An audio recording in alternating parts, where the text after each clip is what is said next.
Komunikasi dari bicara kita, nonverbal adalah gerak tubuh kita atau gestur kita, seperti itu. Nah, bagaimana sih melakukan komunikasi kepada anak-anak kita yang masih mengalami keterlambatan bicara? Oke, sederhananya adalah yang pertama, kita menggunakan bahasa.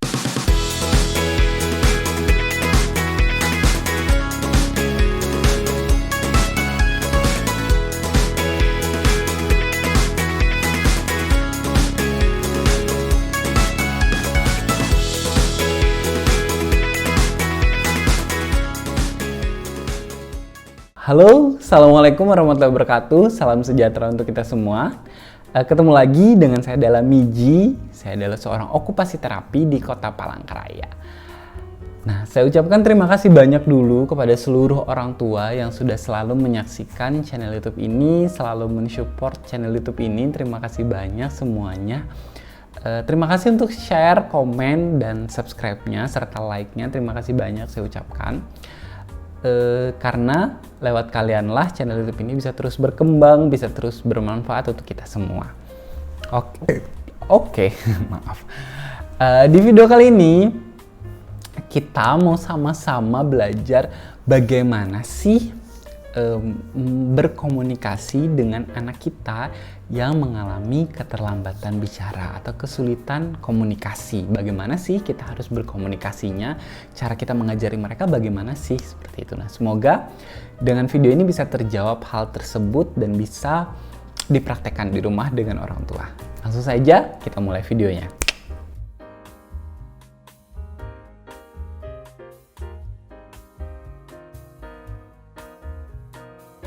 Komunikasi. Nah, komunikasi adalah suatu alat atau suatu hal yang digunakan untuk kita bisa sama-sama menyampaikan maksud kita atau menyampaikan keinginan kita atau mengartikan maksud orang lain serta keinginan orang lain. Nah, itu komunikasi sederhananya.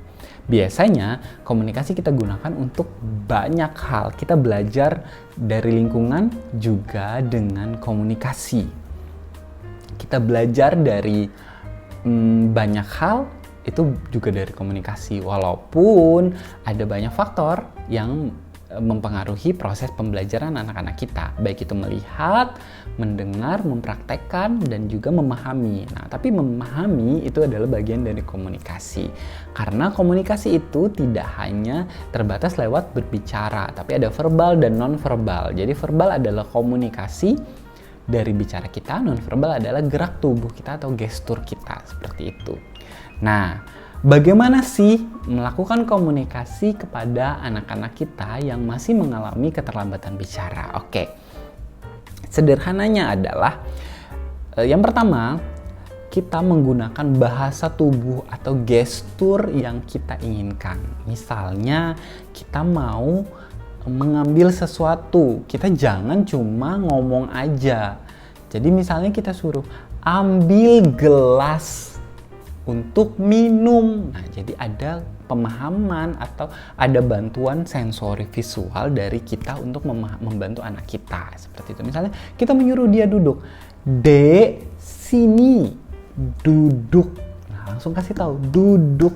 Tepuk tempatnya, duduk. Nah, seperti itu. Jadi jangan kadang kesalahan kita atau kesulitan kita langsung menyuruh dia duduk. Nah, cuma suara, tapi ekspresi itu beda, lain gitu. Jadi kalau bisa kita memang menyesuaikan semuanya dengan gestur, dengan suara kita. Misalnya suruh makan, dia makan sana. Nah, tapi kita sambil beraktivitas. Nah, mereka makin tidak paham. Jadi kalau bisa, dia sini makan. Nah, ada tambahan bantuan dari komunikasi nonverbal yang kita bantu untuk anak-anak memahami.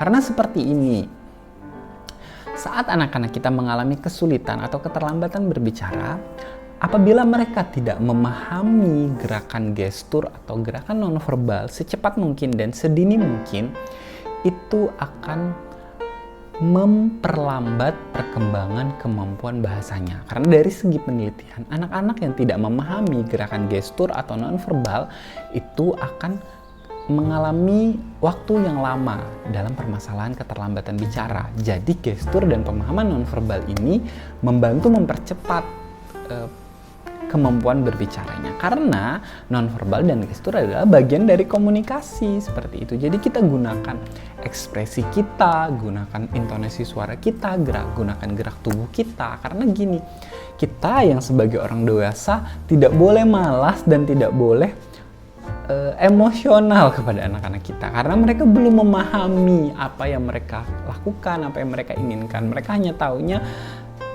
tidak nyaman, tidak enak, menangis. Nah, kadang menangis juga jadi alat komunikasi seperti itu. Jadi mau sesuatu akhirnya menangis, tarik tangan seperti itu. Jadi itu lumayan menguras tenaga kita. Akhirnya kitanya jadi mudah emosional, mudah marah, atau jadi sembarang aja mau ngomong apa kita jadinya, dia duduk sana, dia tidur, hanya tidur, tapi dia tidak tahu apa itu tidur, apa itu duduk gitu. Nah, sebagai orang dewasa kita lah yang membantu memberikan maksud dari apa sih tidur, apa sih makan, apa sih mandi, karena mereka biasanya paham hal itu tapi tidak tahu dalam mengolah kosakatanya. Jadi mereka tahu aja, oh ini mandi, tapi saat kita pakai kata, kita pakai kosakata mandi, mereka kesulitan untuk melakukan hal itu seperti itu.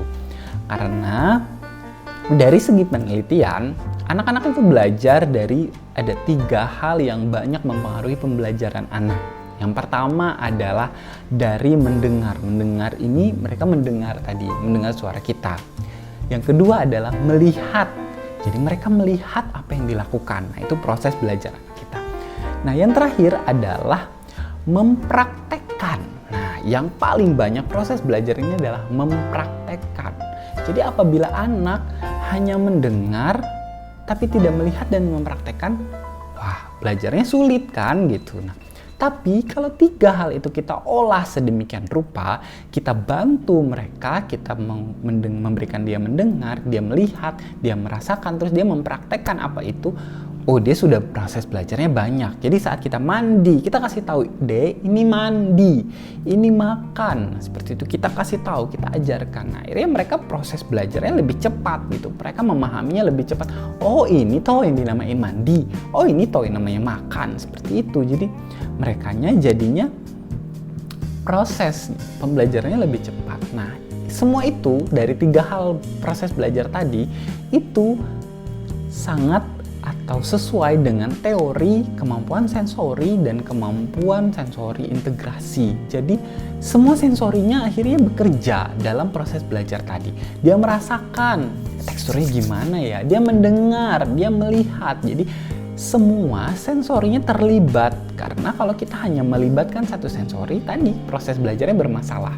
Benar 3 teori tadi, anak mendengar, melihat, dan mempraktekkan. Saat dia mempraktekkan, dan itu sensorinya banyak yang terlibat gitu. Karena di usia anak-anak yang masih kecil, tadi seperti video-video sebelumnya yang saya bilang, kemampuan sensori atau pembelajaran sensori anak sangat mempengaruhi dalam proses kecerdasan dan proses belajar anak pada saat itu untuk meningkatkan kemampuan sesuai dengan usianya. Seperti itu. Jadi harapan kita, harapan saya juga, jadi coba kita praktekkan 3 hal tadi. Apabila anak kita mengalami keterlambatan bicara, kita bantu mereka dengan gestur kita, dengan nonverbal kita dulu. Tapi kita sambil menstimulus dengan suara. Karena 3 hal tadi proses belajar dari mendengar, melihat, dan mempraktekkan. Seperti itu. Nah, mungkin sampai sini videonya. Kalau ada pertanyaan, ada diskusi, boleh ditulis di kolom komentar. Ada hal yang ingin di-share juga boleh di kolom komentar atau bisa di email saya.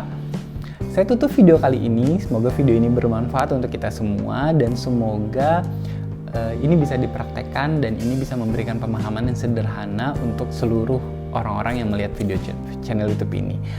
Saya ucapkan terima kasih banyak, saya tutup. Assalamualaikum warahmatullahi wabarakatuh. Bye-bye.